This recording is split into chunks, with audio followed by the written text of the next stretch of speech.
following is a presentation of the Belly Up Sports Media Network. The 1420 Sports Bar Podcast. 4 beer with the sports talk and a whole lot more. Join host Brent Radlinsky as he bellies up to the bar and gets the conversations going that'll make you think you're sitting in your local watering hole. It's sports, beer, and shenanigans, so sit back, grab a few beers, and let's get in. All right, the 1420 Sports Bar Podcast, 4 beer of sports talk and a whole lot more. Brunch edition on this Labor Day of 2024. Happy to have back in the sports bar for a little holiday Monday brunch and everything else. The one and only Jim, the fan in the van, Plotner. How you doing today, Jimmy boy?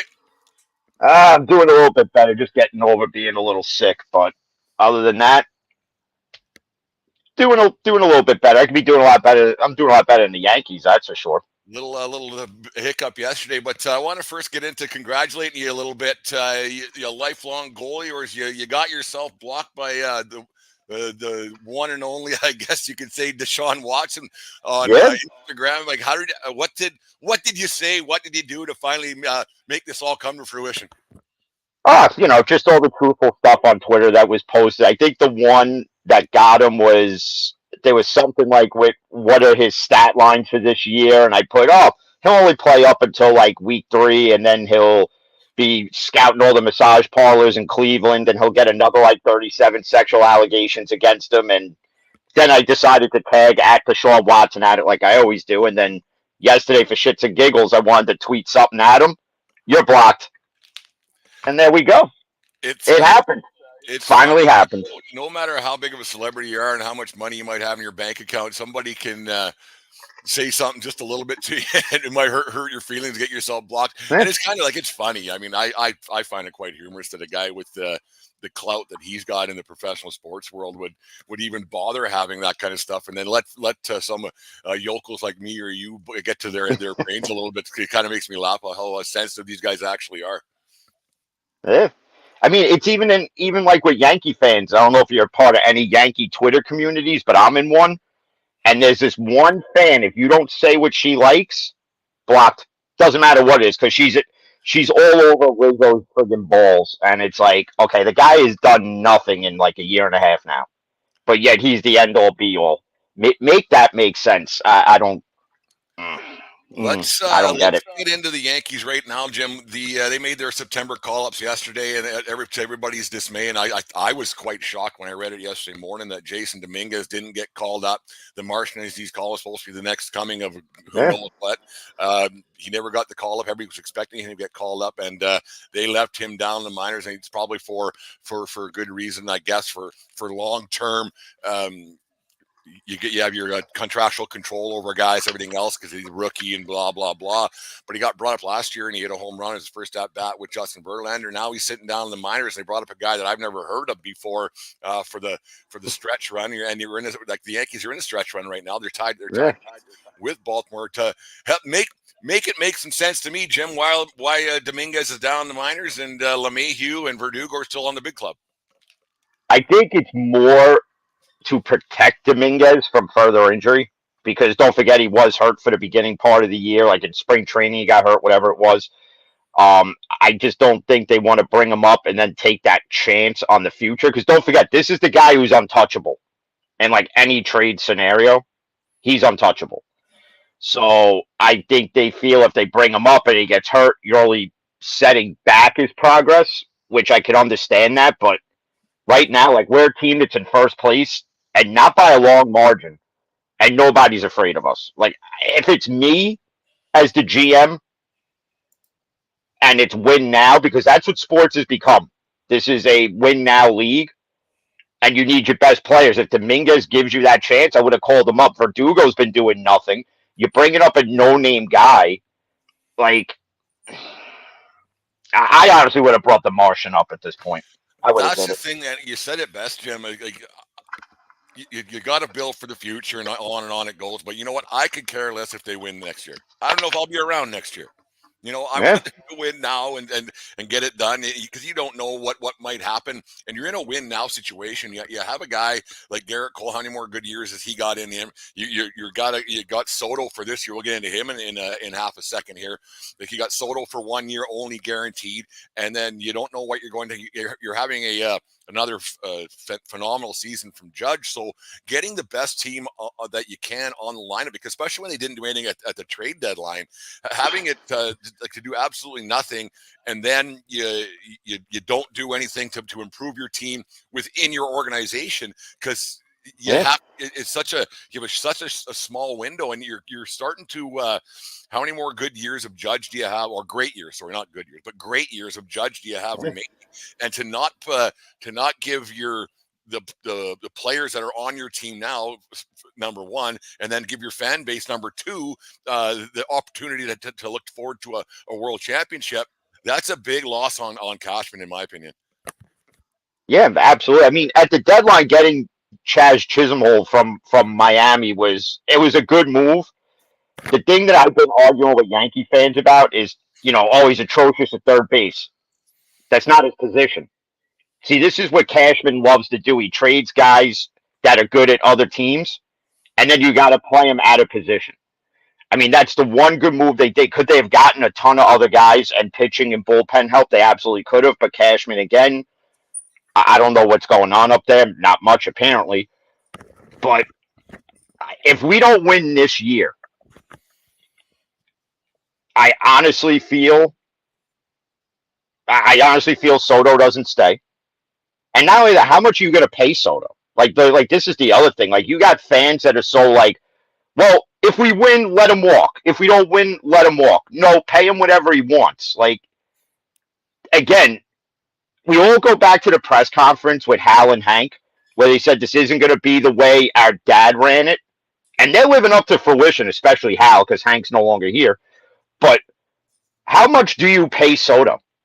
Like, how many great years are we going to waste of Judge playing at that mediocrity line? Like, hey, we're good for 2 weeks. We suck for 2 weeks. We're good for a month. We go through a slump. We do this. We do this. We do this. Here comes the trade deadline. We do nothing. And then we're good for a few weeks. And, it's almost like being hooked up to a heart monitor, where it's like, okay, great, flatline, great, staying above board, flatline, doing great again. It's to a point where we as Yankee fans have to realize this isn't our daddy's Yankees teams anymore, like the way it's ran. And that's the problem with this fan base, these younger fan base of ours, is they don't know what it was like for guys like you and me getting to watch in the 90s, when we were getting everybody winning every year, dominating the AL East. I feel if you're going to win anything, this year's the best year to do it. I just don't know if they keep Soto. That's the big question mark. My issue with Soto is he's never going to be your best defender. If you watched the game yesterday, he was absolutely awful yesterday. He's never going to be your best defender, because that's like Judge is their best defender. He's never going to be their best hitter, because that's Aaron Judge. He's not going to be their fastest guy. That's Volpe. So, like, how much are you going to pay a guy who's not going to be your best player? You can't pay him more than your best player, and they're giving Judge 40 sheets a year, I think it is, for the next 7 or 8 years. So how much do you spend on a guy who's not going to be your best player? He's hit 40. I think he's going to hit 40 this year, playing in with the short porch in Yankee Stadium. He's seeing a lot more pitches this year because of he's hitting in front of Judge, and on it goes. Soto's benefiting more from Judge than Judge is benefiting from Soto. So how much do you give a guy because he's a shiny new toy? Do you say, oh, here's an open checkbook? I let him walk. If he doesn't want to stick around for 40 or 45, and I get it. I talked about the other morning, but I get it. He's like, he might get, and people say, yeah, he likes it in the Bronx. You know what he's going to like? He's going to like more zeros on the end of his bank account. These athletes, they have zero loyalty to their teams. And I could be wrong, but I don't think that a lot of these guys give a shit where they play. Like No, it they doesn't don't. matter. Like maybe they might play in Florida or Texas because they have different taxes and all that. That might come into Hmm. to a factor. But these guys don't care where they play. Winning is almost secondary. You start adding zeros on my bank account, they'll tell you how much I like playing here. Oh, I love playing Yeah, in the Bronx. Yeah, we're paying you $48 million a year. Like exactly. there's zero loyalty, and for people to say he's going to stick around, because he likes it there, I think that's a crock of shit. Because he's going to go where the Boris it will gets him the most money. He might just go right across the city because if they get in a bidding war with the Mets, they're going to say, you know what, see you later. See you later. Yeah. We're not going to spend 45 million bucks or 50 million or 60 million because if they give him six, like there's talk about a six in front there, 60 million bucks to a guy who's not even your best player. And he's not and like 70 like because Yeah. you can market Ohtani and that's why Ohtani got the 70 from the Dodgers and they can defer the payments and on it goes because they can market Ohtani to a whole nother region in the world. You can't Yeah. really do that with Soto, and I think paying the guy for who's going to be your second or third best player because he's behind. If you want to go in the hierarchy that is the New York Yankees, Judge is one, Cole's two, and everybody else is down below, and it goes Yeah. like that, and it's going to be that way for at least 3 or 4 more years. So Soto, yeah, he's a shiny new toy. He's a real good player, but I'd be like, we're not giving you this much, man. We're just not. No, especially I don't know if you heard Stephen A. Smith the other day. He says Judge is the one benefiting from Soto being there No. because he's on the pace to tie or even break his own record, which is complete bullshit. You and I know that because was Juan Soto on the Yankees when Judge broke the Yankee all-time home run record? No, he wasn't. And I have to agree. I mean, I agree we shouldn't pay Soto more than you're paying Judge or Garrett Cole, but you know they're going to.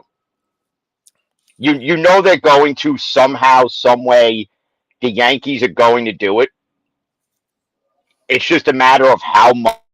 I mean, because think about it this way: he's already turned down two huge long-term deals of over 500 million. Yeah. He's done it twice already. And the first time he did it was because the Nationals asked him to defer the money, like kind of like how Otani did. It was a similar situation, and he said no to it. So he's like, "No, trade me." So they trade you to San Diego. San Diego offered you something similar. You said no to that. Okay, San Diego trade you. I think this guy's just going to wind up bouncing around the league and just signing here, playing here, and just boosting revenue. Just being that guy you just plug in and he just builds your ticket sales, brings in revenue. Then he asks for a ridiculous deal because his agent's telling him to do it. And he goes, okay, well, you're not going to pay us. All right, this team's going to pay us 1 year, whatever it is. We'll go there. We'll boost their ticket sales. We'll do. He could sell out the Miami Marlins Stadium if they signed him. Like that's how much of a money maker Juan Soto is in a certain demographic, but it's nowhere near Otani demographic. No, and like the thing with I think a guy like Soto. I mean, who are we on a Monday morning to tell a guy what to do? Obviously, but Yeah. before you know it, like your careers is so short, and it's just over. And then before it's just done. And he's going to be 20. Like he got in the league when he was 18, and on it goes. And he won a World Series with the Nationals, and look like his career. And his career's been fantastic. And all the metrics and Yeah. all that other BS. Nobody even knows what those numbers mean half the time. Are saying he's pacing to be the next Mickey Mantle or whatever. Mantle won World Championships. I think that's at the end of the day, these guys got to realize that to become to be recognized as an all-timer and all-time great, you got to put a few rings on your fingers. And these Yeah. guys who bounce around from team to team with the hopes that they're going to get a team built around them, if there's only so much money to go around, and you can't just keep hoping to just go here and go here and go here and go there and hope that it works, because all of a sudden the Yankees are how many years? 15 years, 14. This could be 15 years without a Yeah. championship, and it goes by quick. And before you know it, your tenure in the league is over, and you haven't won fuck all. And I think that some of these guys got to start to realize, and that's why you see in all sports, like when guys get to a championship, like to the Stanley Cup Finals, to the Super Bowl, to a World Series, the level of competition goes to that next level.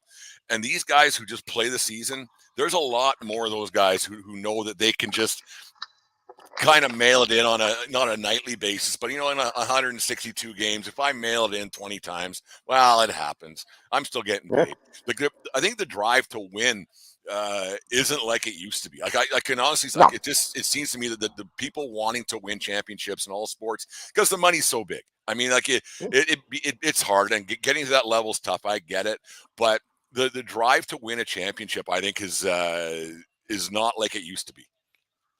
No, it's not, and money is the fact. Again, money talks at the end of the day. Like, how many guys have gone to teams and you've questioned why they go there, and then you look at the years and the money. It's like, well, there's your answer. The contract gives you the answer. I mean, you see it in hockey, you see it in baseball, you see it in basketball, you just seen it in football.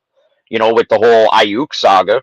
Like pretty much what they were offering him to begin with. The only difference was the guaranteed money. They raised it up like 2-3 million, and all of a sudden the 7 month saga is over with. That's about there's loyalty to a team, but the money creates the loyalty. I don't blame guys. I mean, if somebody offered me Yeah. $30 million a year to flap my gums like I do on a daily basis on this thing, I'd take it. Like, you're not going to Yeah. say no. Like, you can't No. blame people. Like, it goes right down to, we used to talk about all the time in the past, but it's just the way sports is set up now at the like in the minor level with kids, and the way all these showcase tournaments are. Winning is secondary, and showing off your own personal skills on a daily basis for your own personal growth and personal satisfaction is way more a thing now than it's ever been. And and now you have that generation of kids who are now this generation of athletes that winning winning for a team is secondary. It's completely secondary, and free agencies change things. And like, if owners are giving money out to athletes, and they don't care how much they're willing to spend, I don't blame athletes for taking it, like, at all, because because at the end of the day, an athlete's just an employee. They are. And so if somebody's making, if they're making $30 million, and this guy's making 20 million, this guy's making 15, and this guy's making that, just think how much the owner's making. Like, if you want to put it in perspective, right? It's a crazy thought that, like, these guys are just employees, but they got 30 guys making minimum $1 million a piece. So what's the owner making? They don't care. Like, the network money that these guys have, it goes right through it. And the Yankees are that way. We'll get back onto them. Like, the Yankees have been that way for a long time. I mean, how many chicken buckets do they sell a game at $30 a piece for a couple of piece of chickens and some fries? So the money that's there, it's there, right? Like, it's just what it is, and you just wonder what the hell, why it's at that point. Like, it's absolutely crazy, like, that much money, and when the Yankees can't put it together, and I think that's the one thing, because we were talking about it earlier, or you were talking about earlier, Jim, is that how George used to run the team. It's just different now compared to, like, not everybody wants to go to the Yankees, and Steinbrenner used to even sign guys like Jose Canseco back in the day just because it was a shiny. He didn't do anything, but he was just okay. Let's just add it. Let's add a bat. He looked a shiny new toy. We can sell his jersey. See you later. But it's just different now, and you got guys not wanting to go to New York, and because there's just so much more. There's just different options out there. Yeah, it's that for one. I mean, I remember when everybody wanted to be a Yankee. Like, even if they had a deal in place with another team and the Yankees came in at the 0 hour and it was like, oh, well, Mark Teixeira is ready to sign a deal in Baltimore. 20 seconds later, oh, nope, he's going to the Bronx. How about when A-Rod was going to go to Boston? Oh, nope, the Yankees came in, offered him more money. Like, George had a different formula from Hal, and George's formula was pretty simple to me. It was get the best guy to win. Didn't matter how much it cost. I don't care about the luxury tax. I don't care about none of that. I'll pay that. It doesn't matter. How and this group that you have now that run the day to day, they look at every financial statistic that there is in running a business. Because again, running a team is like running a business, and you don't want to go. You don't want to be. You don't want to be. You don't want to give everybody huge deals that don't deserve it. But the way sports is constructed now, it's a business. It's not a sport. And it's the thing that the younger fans have to realize this. So if you don't realize it, you will when you're mine and Brent's age. You'll be like, oh, shit, those two guys on a Monday just talking into a microphone were actually right. Holy shit.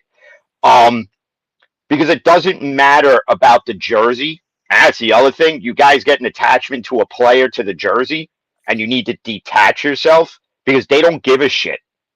The player doesn't care if you have 6 of his jerseys, and they could be from 6 different fucking teams. What does that tell you? Yeah. It's about which one of those teams paid them the most money. You go to Yankee Stadium, $30 for chicken bucket and friggin' French fries. I could get a friggin' $5.99 deal at Popeyes, and I'd sit at home and watch the Yankees friggin' put a shit product on the field. Why am I gonna go pay $30? Why? Because Yankee Stadium's the place to be on some idle Tuesday? No. And that's half the fan base there anyway. You go on Twitter, it's their TikToks at Yankee Stadium.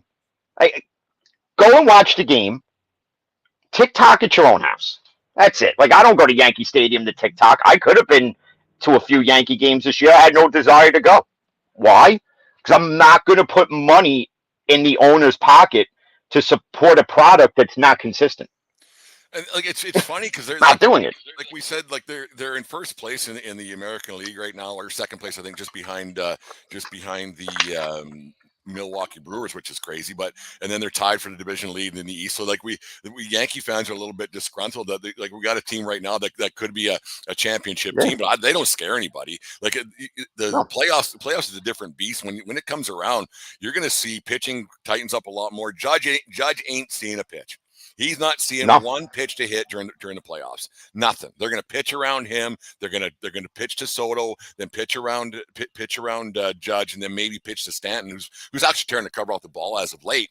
But they're going to take their chances. And baseball pitching in the playoffs, it's everything. And I don't think the Yankees have the pitching staff to do anything right now. Like I've had zero faith. I've had zero faith in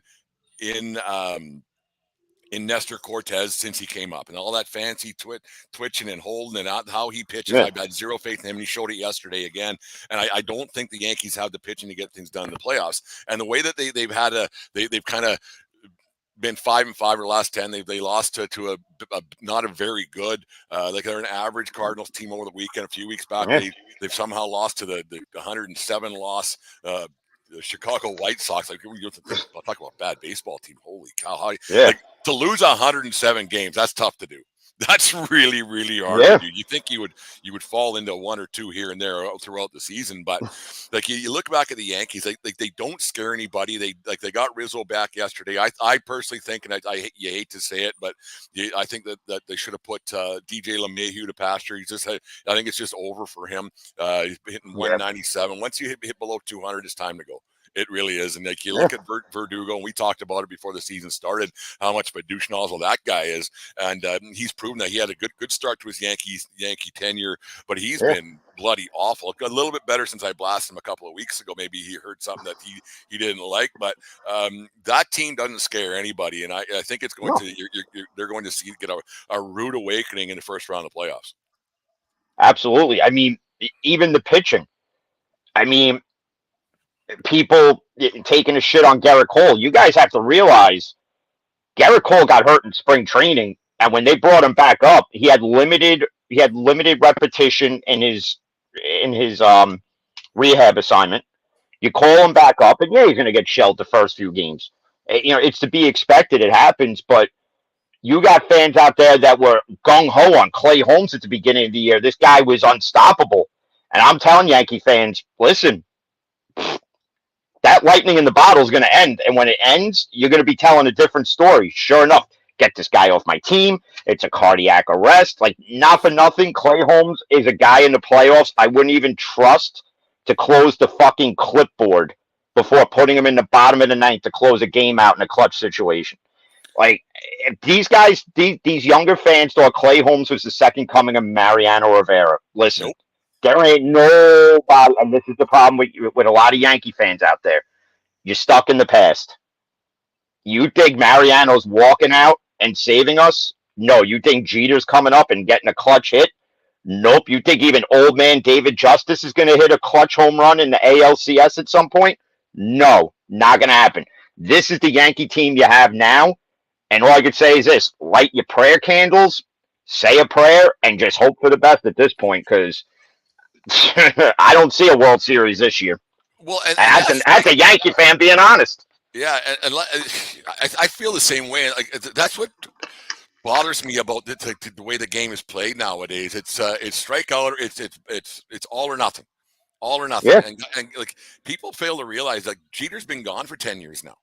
Mariano's been gone for 11 years now, and that's a lot. That's a career for a lot of guys, right? yeah, And these guys who are generational players, like the Yankees had a lot of those guys and Hall of Famers up and down the lineup and everything else. And the way the game is constructed, the way the game is played now, and we've talked about it before.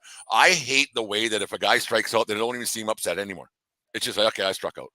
And it's yeah, not even like they can't even get a bunt down here and there. Like you look at the fucking Little League World Series, like a bunt got laid down to win the whole thing, and it was a week ago, and it was awesome. Like it's one of those things, and you yeah. just don't see that much anymore, and you don't see the game being played that way. Now it's all or nothing, and I struck out. Oh well, I didn't get on base. Yeah. Oh well, and I don't understand. Like I will never understand that mentality, and I don't understand why it hasn't gotten, because it can't just be two old yahoos sitting on a computer at 9:24 Mountain Standard Time who think this on our own. It like how these baseball savants, these baseball like minds don't see that this boom or bust way of playing the game of baseball. It just doesn't work. Like it just doesn't work. And I will not, like, because everybody's throwing 100 miles an hour now. And I know it's hitting the baseball is probably the hardest thing to do in professional sports, but put the bat on the ball and make something happen, because if you put this little object in play, anything can happen. But if you strike out, nothing can happen. Like, and I don't understand why that hasn't gotten into the baseball minds around Major League Baseball. I just don't understand it. I don't get it either. I mean, I even get annoyed when Gleyber Torres hits something to third and the guy bobbles it and he's jogging. Like, what the fuck are you doing? Like, an extra ounce of hustle, you would have been safe at first to create something. And then, like, when he's getting pulled out of the game, which I'll commend Aaron Boone for doing it this year. He finally had the balls to pull Gleyber out at times and bench him for a game or two, which is what I think a lot of us have been calling for some time now. And then you have this player in Gleyber Torres, and this shows you it's really not up there in some of these guys' heads. Well, I don't get why you're pulling me out. And then you got Aaron Boone like showing him, look, you could have been safe if you just ran a little harder. Yeah. And Gleyber's like, oh, I guess. What do you mean you fucking guess? No, you could have been safe. The one thing I was always taught when I played baseball was you hustle. Whether it's a ground ball, a shallow shot to center field, whatever it was, when you drop that bat, you run.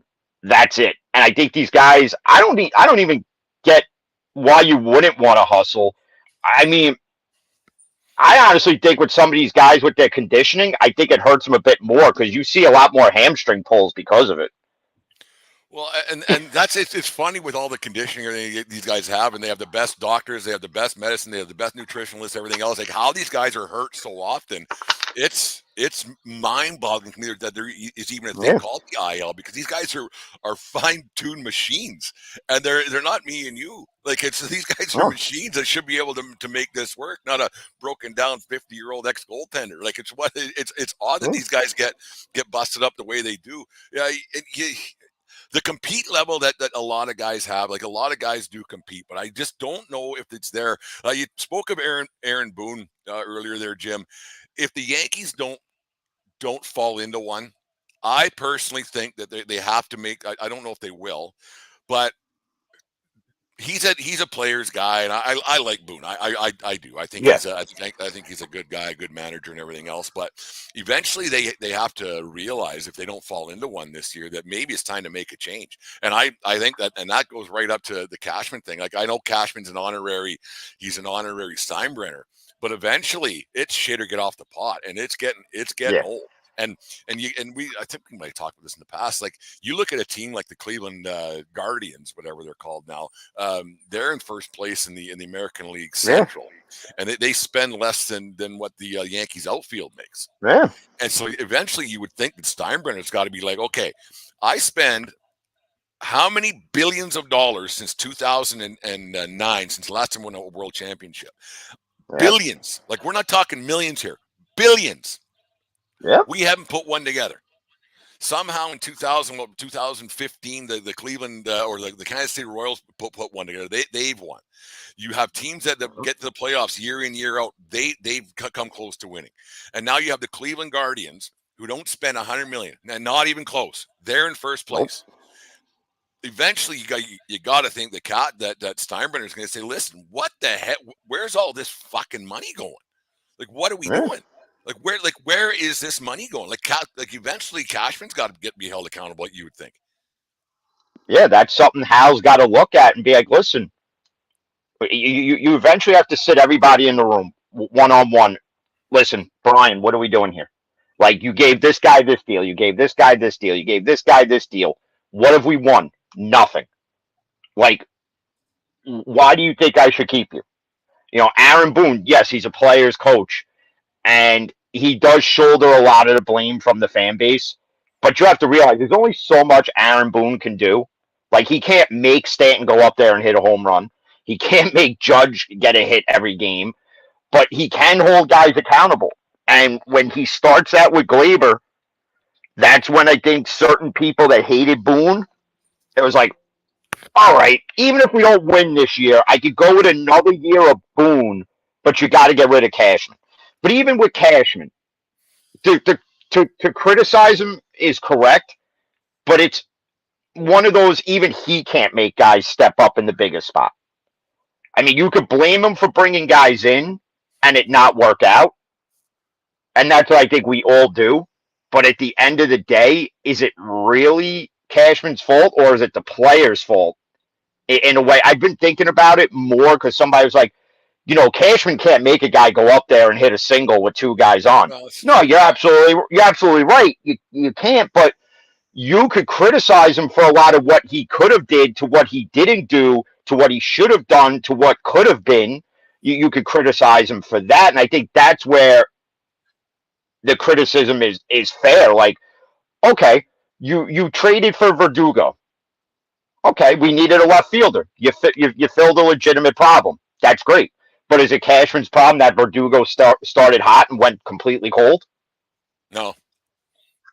So it's one of those, you know, you can't have your cake and eat it too, where it's, we all want to blame Cashman for everything. Listen, I'm not letting Cashman off the hook for it because this is a guy who fans are giving credit for the Yankee dynasty, and he didn't build it. Okay, so like you can't totally let Cashman off the hook, but he's got to take accountability too, and he's got to take more accountability than Boone because he's the GM. And I think honestly, if you're going to make a move, I think Cashman's the easiest one to make because how many guys you're going to find that are MLB manager ready to take Boone's spot? That's going to be another yes man. Like there's a reason why Girardi's not here no more. Girardi wasn't a yes man.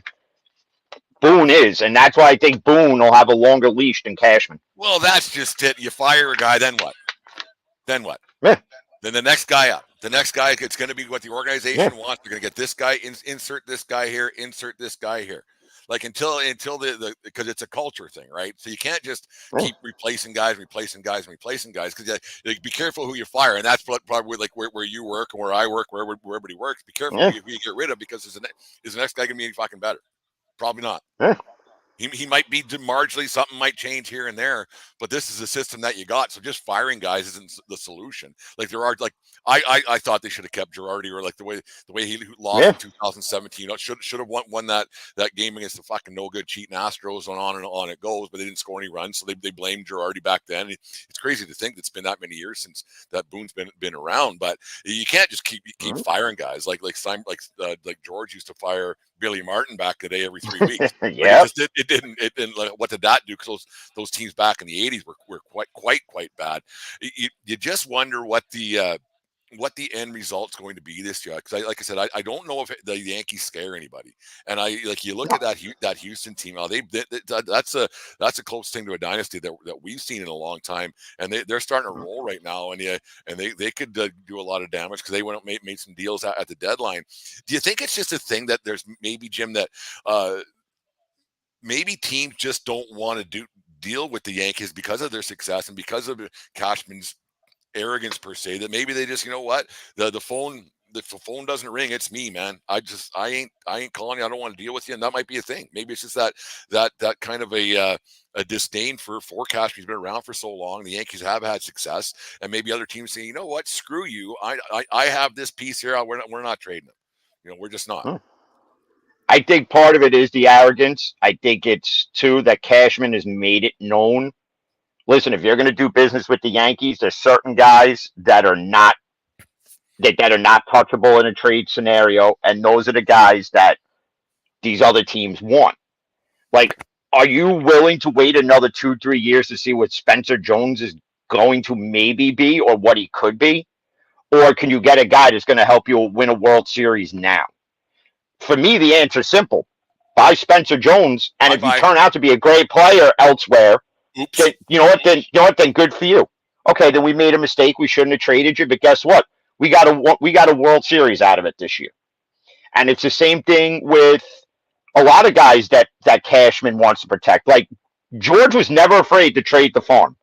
Oh, okay, you want this guy? Okay, yeah, you have him. And then what happens? We win a World Series. So again, it's a win now league. You can't hold on to these guys forever.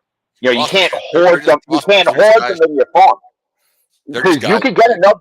You can get another prospect in the next draft, and the draft after that, and the draft after that, and the draft after that. There's going to be prospects in Major League Baseball drafts for the next 30 years to come. How do you know you don't find another Spencer Jones, another Jason Dominguez? Like, how do you know? You don't know. But to sit there and say, well, we're going to bank on Spencer Jones being the next Aaron Judge. Well, if you think that, then why isn't he up here right now, helping you win now? That's when you really want to see what he can do. I don't care what he's doing in Somerset. I don't give a shit.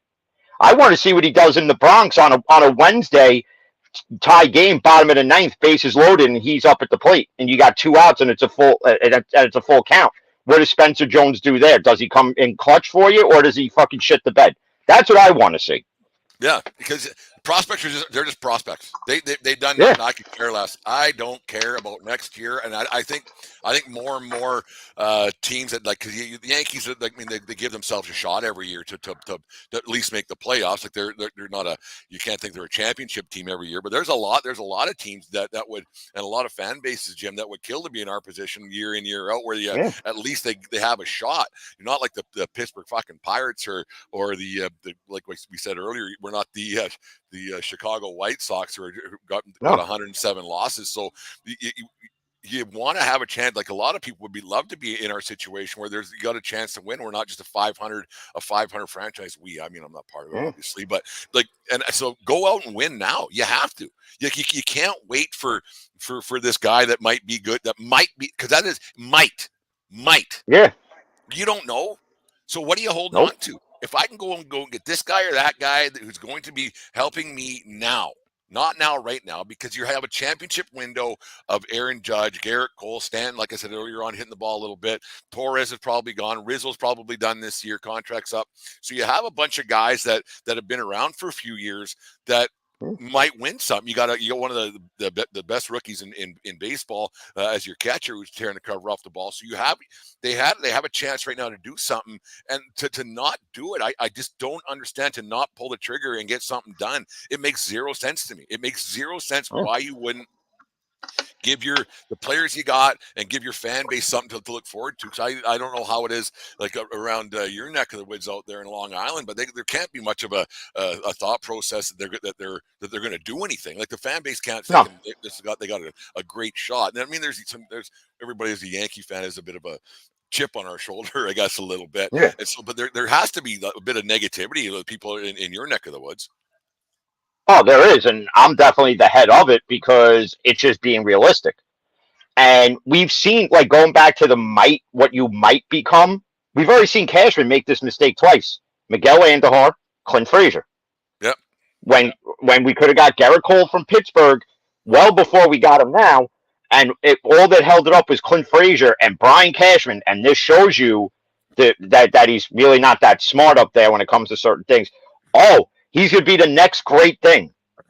Really? Where's Clint Frazier now? He's playing for the fucking Barnstormers or somewhere in the Atlantic League. Okay? That's where he is. So that's what you held up a deal to get Garrett Cole. They sat on him forever. People wanted him and no, and then nothing.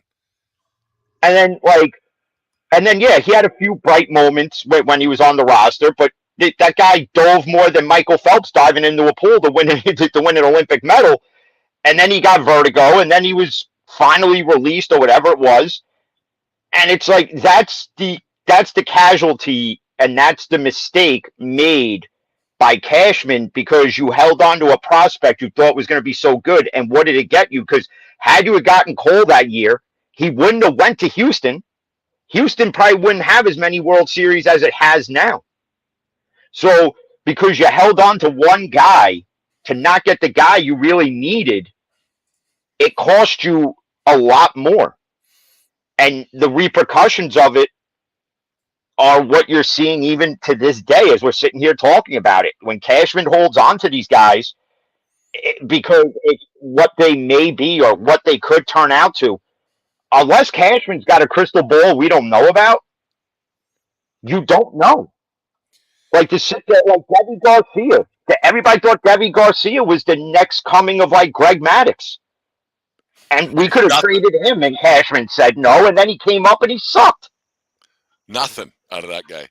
Let's turn back the clock a little bit here, Jim. Last weekend, the Yankees had their old-timers day. They don't play the game anymore, which I don't know if I like that or don't like that. I'm neither here nor there. It doesn't really much matter to me. But Alex Rodriguez made his return into pinstripes the first time since he retired back in 2015. I think it was the whole Forgive campaign, and on it went. And his marketing guys did a hell of a job because he tricked me, but I think he's a idiot, but what that's a personal thing with like his whole TikTok and J-Lo and on it goes with him. But he made his return to the stadium last week to a pretty good round of applause.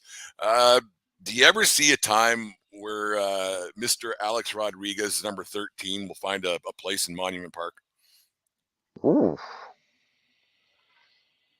I think you see that before you see him get in the Hall of Fame. I think you see it at some point. I think eventually they're just like, yeah, we got to put somebody in Monument Park. Who do we put? Well, man, A-Rod helped win us a championship in 2009. Let's put him in there. I think it'll just be done just because of that. Because he was one of the key guys that got us a World Series along with CC Sabathia and the countless other guys on that team. I think he gets in there before they finally announce that Brett Gardner retired from baseball. I think he gets in. It's crazy to think. I would put him in because no matter what the guy did and what you think of him, he was a great player. And the only thing that he really steroids, but the only thing he really did wrong is I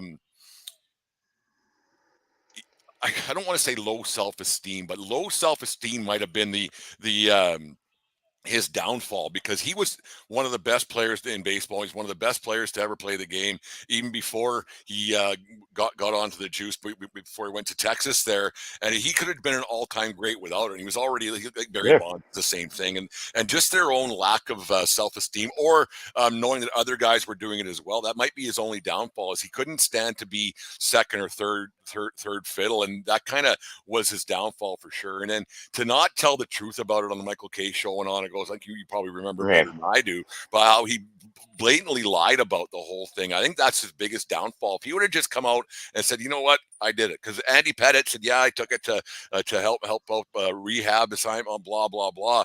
If A-Rod would just come out and said it, he wouldn't have such a negative people have such a negative thought process about A-Rod. Because as much as I think he's a nozzle, he's a great ball player. He's a great ball player. Yeah, you can't take the talent away. I think because people tell you like he is one of the best to ever play. You can't take that away. But when you got the steroid thing going on, like everybody wanted to deny it. Everybody, but you had guys that were like, you know what, fuck this. I'll just admit it because if I deny it, it's just going to drag out. And I think if A-Rod went that road instead of the road he went down and then finally admitted it, and then tweaked the story 17 times here and there, I think honestly, the personal perception of A-Rod is a lot different than what it is today. But I think a lot of that too is probably his agent, people around him saying, well, if you admit it, then people are going to look at you this way and they're going to think that you're just a cheater and this, that, and the third. But I don't think people would have looked at it that way because we all knew that McGuire was taking it and Sosa, and we were all still watching. But it's funny, a league that turned its eye to it became the league that is against it. Like, it's kind of a slippery slope in that department because don't forget, Major League Baseball knew this was going on Oh yeah. and said, well, people are watching more now, people are paying more now, people this, people that. Because don't forget, a few years before that, you had the work stoppage, and then nobody was really watching because of it. So you have this chase of history, and it's like, all right, we'll turn the blind eye to it. Then Conseco, who's really the biggest fucking douche nozzle in this whole situation, writes a book and outs everybody, and to this day has an issue with Alex Rodriguez, but yet he can't tell you what the issue is. So it's like the biggest guy who took the steroids and then outed everybody is the guy who hates Alex Rodriguez for an unknown disclosed reason and judges Alex Rodriguez for taking steroids, but you took it yourself. Yeah, make that one make sense. Like, Yeah, come on. that's a good point, Jim. Like, holy, like Come on. there's something that went in along there, and something about A-Rod's first wife, and there's all kinds of innuendo and blah blah going on, and Yeah. you wonder what it actually is, because Canseco, he's not known to keep his yap shut. And how Oh he's kind of been forced, and there must be some kind of a lawyer thing, a hush money thing, a something, a stop and decease order or something going on, because Canseco, man, he was on what was that stupid reality show? The fuck was that one? With Flavor Oh, and what was that celebrity? Well, I can't remember what it was called, but he was on that. Celebrity Rehab or some shit. He was on that show, and they didn't kick him out, and they thought he was an abuser and blah blah blah. And he wasn't afraid to flap his gums. And Canseco's No. he was the first bad boy, right? With Yeah. McGuire back in the late '80s there, and how he's still flapping his gums to this day and everything else. And he just got himself inducted into the Oakland A's Hall of Fame somehow. So, well, I mean, like, you put it like. As much as people don't want to admit it, Jose Canseco is just as much of a part of baseball history as A-Rod is. If you want to get down to it, like he's part of it. He's part of the whole steroids thing. He's part of the first 40-40 guy in baseball history, and how he went about it. Who cares? Because I remember as a kid, you're like, holy, this 40-40 thing is it's remarkable. And now you got bloody Ohtani might be doing 50-50 this year, and that's crazy. But what that guy is doing is absolutely crazy. And to think that $70 million, you think about it, at $70 million, it might be a bargain. Like, after the season, when you go back pitching, at $70 million is a bargain. Like, because the amount of money the Dodgers are making off that guy, it's got to be triple that. Has to be. Oh, without a doubt, it is. I mean, and people knock the Dodgers for even giving them that money. But if you think about it, Otani's doing them a huge favor. And he's doing himself a favor because he deferred more than 3/4 of it. So you're not paying him what you would normally be paying him. So he gets all that money at the end of his career. And that's something that, again, Otani didn't have to do. But he did it. And the Dodgers right now, they're making a shit ton of money off of him. But I hope they're taking that money and putting it into the we got to pay Otani in like 13 years account, because, yeah, you're making a ton of money. But even Otani gets with the whole gambling thing. Like, there was a video. There was a video somebody put out where they're trying to mimic this other guy who does these political videos. And she's like, so Major League Baseball can make all this money off of sports booking, but Pete Rose can't get into the Hall of Fame. Okay, got it. Meanwhile, this girl's like 21 years old. So you don't know anything about Pete Rose. You weren't even a thought dad's ball bag when Pete Rose was changing the outcome of games. I respond to the video, as I would normally do anyway. I said, listen, Pete Rose was betting on games he managed to change the outcome. I said, that's why he's not in the Hall of Fame, because when he was doing it, it wasn't legalized. I was like, stick to watching fucking Powder Puff Girls or Teletubbies or whatever it is you 21-year-old girls do, and just don't talk about something you don't know about. Next thing you know, there's a DM, you're an asshole, yeah, no shit, blah, blah, blah, whatever it is. I go ask your dad. Oh, wow. Yeah, my dad told me everything. I'm sorry for calling you an asshole. No, you're not sorry you called me an asshole. Just don't do it again.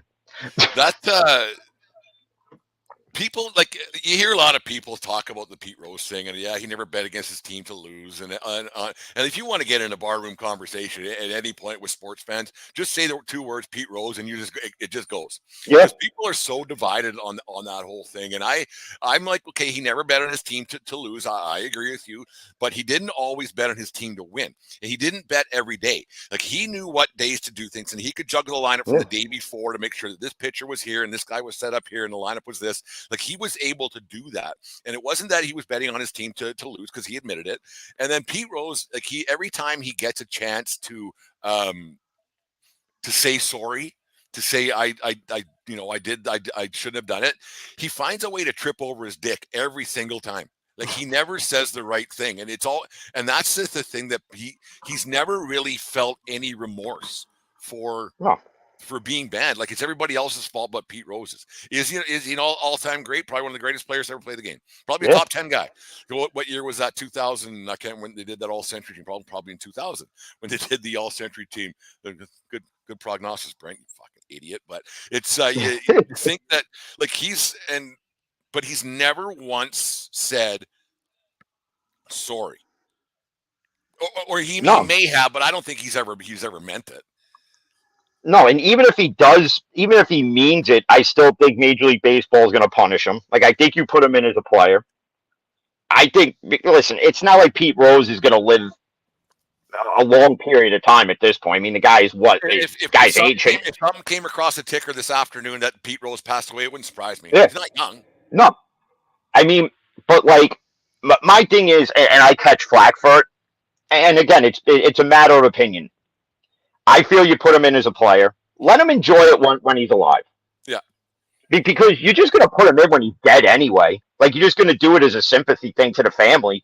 And I've said it before on one episode I addressed it. I was like, if I'm the Pete Rose family, I say, no, we don't want him in the Hall of Fame because you're just doing this because he passed away now. Like, fuck you, Major League Baseball. Like, he made a mistake. You can't use his name to sell t-shirts. He made a mistake. Fuck off. Yeah. Yeah. Like, yes, he made the mistake. Yes, when he apologized, was he really remorseful about it? Again, no, depends on your matter of opinion of how somebody says sorry, which I'm sure there's a scientific fact to that. Well, if you say it this way, you're remorseful, but if you say it this way, you don't mean it, whatever. I'm sure Pete Rose probably falls right in the middle of that statistic and that whole algorithm. Like book to find out how to say sorry. I could use that once in a while around here. But like, how to say sorry by Jim Plotner. Oh, God. I don't know if anybody would want to read that book. Be a very short book. Just say, I'm sorry, and then this. Yeah. Like, I don't know. But I would just let him in now. Let him enjoy the benefit of it. And then when he passes, then it's all is done with it. Then he's in. You don't have, there's no like negative backlash. And I think Major League Baseball right now, I would shy away from negative backlash.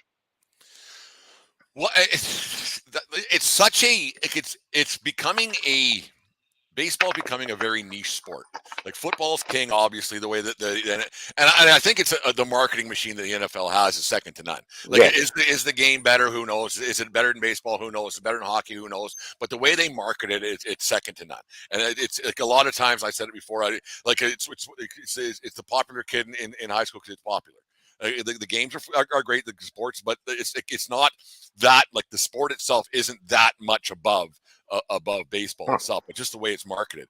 And putting a guy in, and I don't think there's such a thing as bad press when it comes to Hall of Fame, because I don't think people are going to stop watching baseball because Pete Rose is getting in the Hall of Fame. Like, I'm not going to. Like, I'll keep watching it. Like, I don't think you're going to lose. I will. And I think you're going to. I think Barry Bonds should be in the Hall of Fame. I really do. Yeah. He's still got the most home runs. He's got the most home runs in a season, and on it goes. I think he was a Hall of Fame before he went to San Francisco. Like, to not have him in the Hall of Fame, because you got a bunch of these do-good baseball writers who don't watch half the fucking games anyways, and they're the ones making the decisions about who's in the Hall of Fame and who's not. I think that's a huge mistake. They got to revamp how that whole thing is done. I think. Well, I've been saying that forever. I think you got to have the guys who are actually in the Hall of Fame, the players, having them vote. I think you should have some of the players who are playing today, who are in the upper echelon, the Aaron Judges of the Yeah. world, the Garrett Coles of the world. You even have Altuve, because he's probably getting in the Hall of Fame and he was on that team. So are those Yeah. Houston Astros guys? Are they not getting in the Hall of Fame? They will. They will. They got immunity. Then they sold out their manager, and on it goes. They'll get in. And what they did, Yeah. to me, is worse than what Barry Bonds did, allegedly or unallegedly did. Like everything that happened with that, because they physically cheated in the game.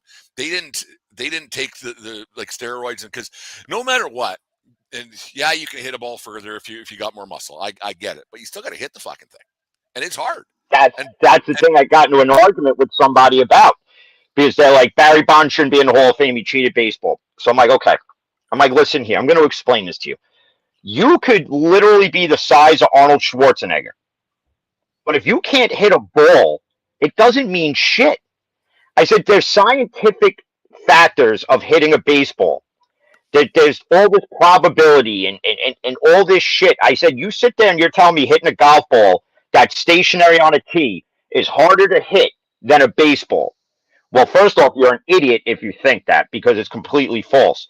yeah, I don't care. Like, I guess as we get older, we realize that whatever, you know what, they did it, whatever it is.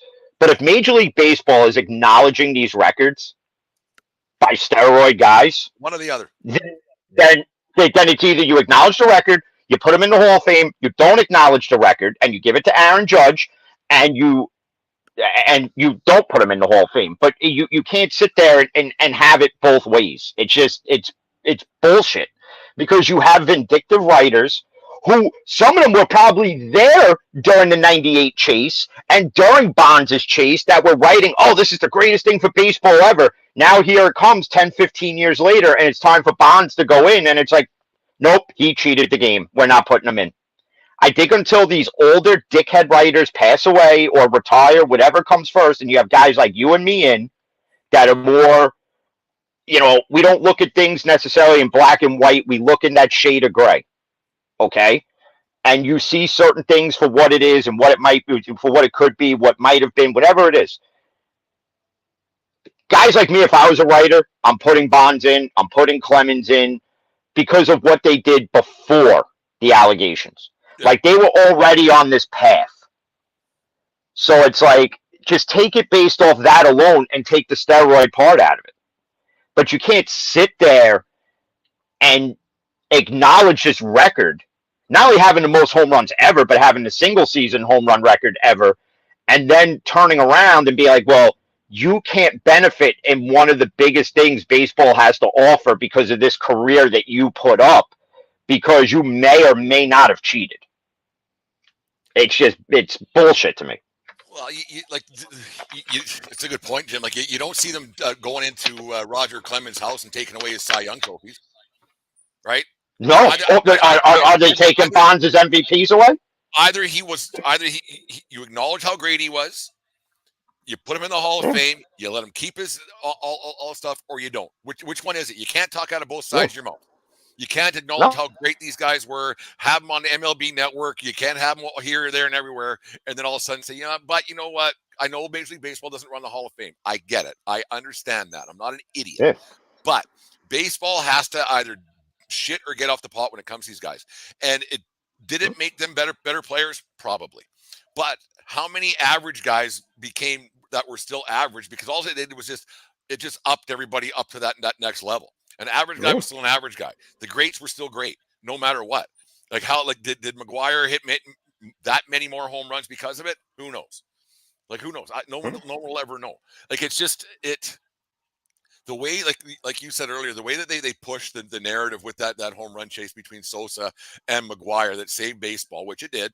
And then to basically just say, but you know what? You helped us out.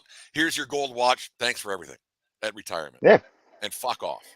And it's not like Sosa's a Hall of Famer. It's not like Sosa would have been in the Hall of Fame anyway, but you could at least put McGuire in. He had a good career. Let's not act like he didn't, because he did, but to sit there and, just like you just said, hey, thanks, here's your gold watch, now go fuck off and do whatever. I mean, if McGuire's this bad guy, how's he a hitting coach in Major League Baseball? Good point. How is Barry Bonds the hitting coach for the Marlins at some point if Yeah. he's such this bad guy to baseball? Like if these guys were so bad, they wouldn't have got jobs in Major League Baseball. But what do we know? And then if A-Rod's on Fox, smiling his Yeah. fake smile and everything else. So He's all David Ortiz. So what's the difference? Like David Ortiz too. He's on Fox, and he was accused of taking steroids.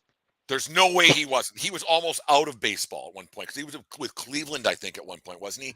And then he was almost out of baseball. All of a sudden, he becomes this legendary Big Pappy in Boston, and on it goes. And so like, there's something pretty fishy going on around there. But because he's a nice guy who says all the right things and smiles once in a while and tells some jokes, people just kind of no, it's okay. Like it's like, and I don't care. These guys, I could give a shit what these guys did because if they're part of the history of baseball and they're legendary guys. I think like legends. Do they? And if for them to say they don't want to be in the Hall of Fame or it doesn't much matter, they're lying.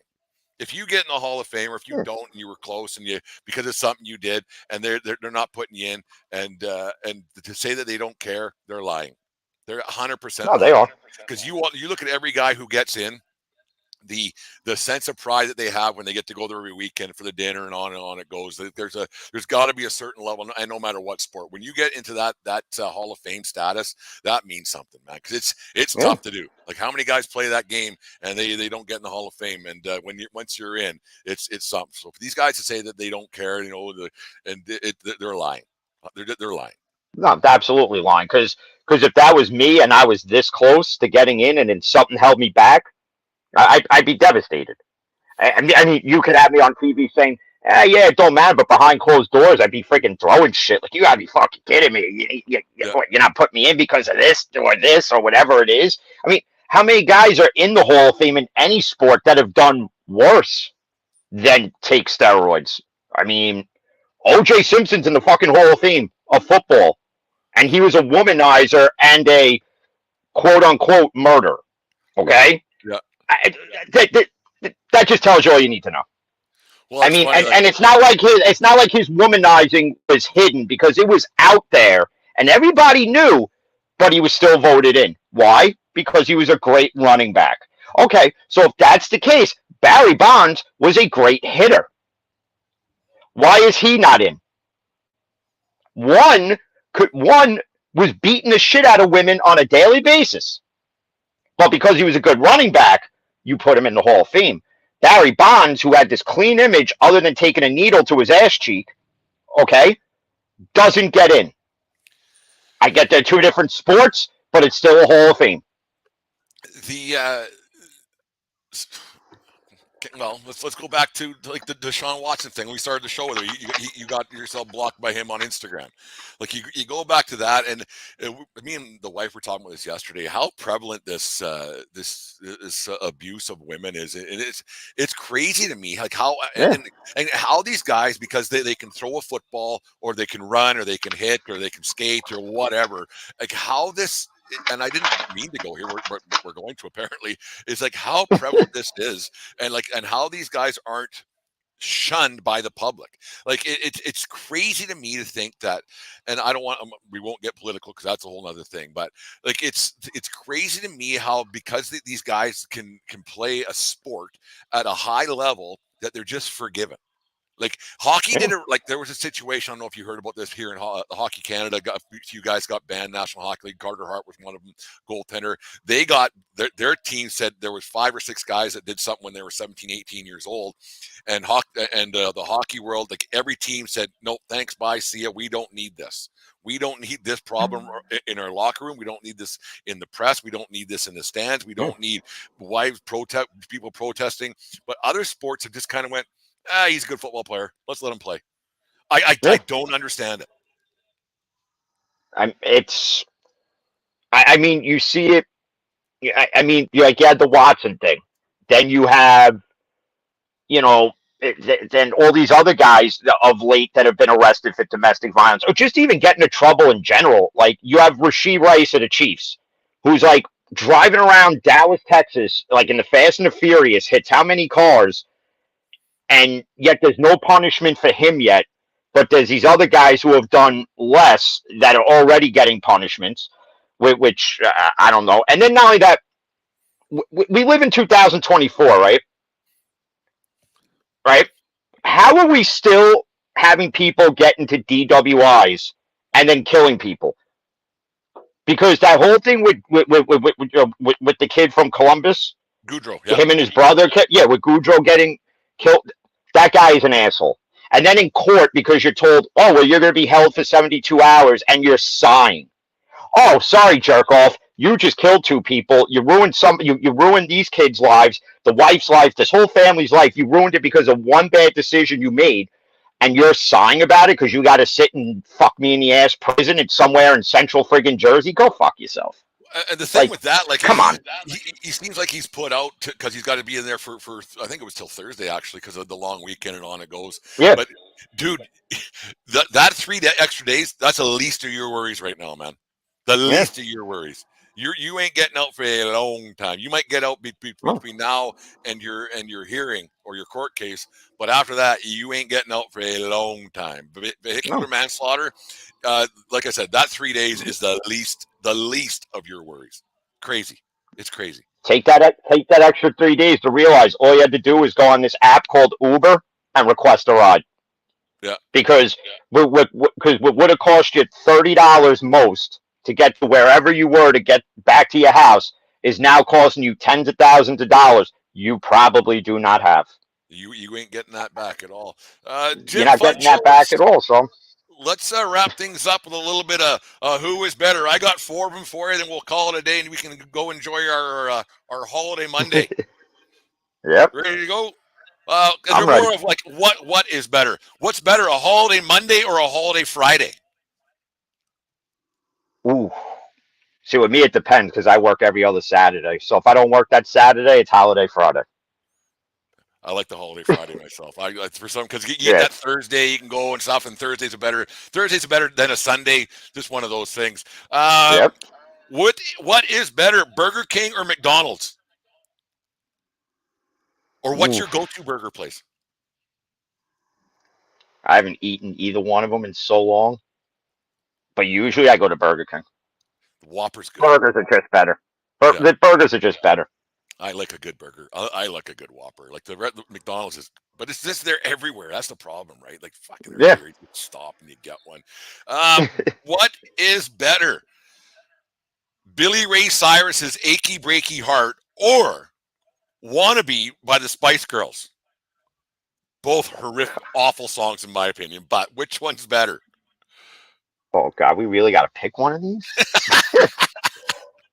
I'm going Billy Ray Cyrus. I can't go Spice Girls. I'm sorry. If there's anybody watching who says Spice Girls, listen, that's your opinion. But I'm going old school Billy Ray.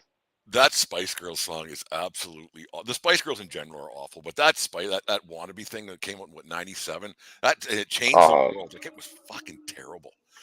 Terrible. Last one, we'll get you out of here. What is better, Stan's or Billy's? Ooh. I got to go Billy's because I've had many a good night at Billy's when I go to Yankees games. Some of them I can't even remember, but yeah, Billy's for sure. The way that transforms, like Stan's is iconic, right? Like it's one of those places you go before a game and after a game. But the way Billy's transforms into this fucking nightclub out half a block from Yankee Stadium, and not even it's right across the street pretty much.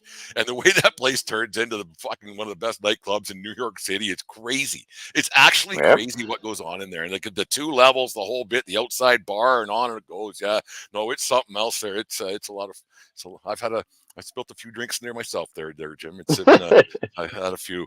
Hey man, it's a lot of fun. Once again, it's been a while. It's been a few weeks, been a few months. So thanks for coming back on, joining us. Anytime, you know that. Tell us about your show. Everybody knows. Let's hear some more for our new listeners.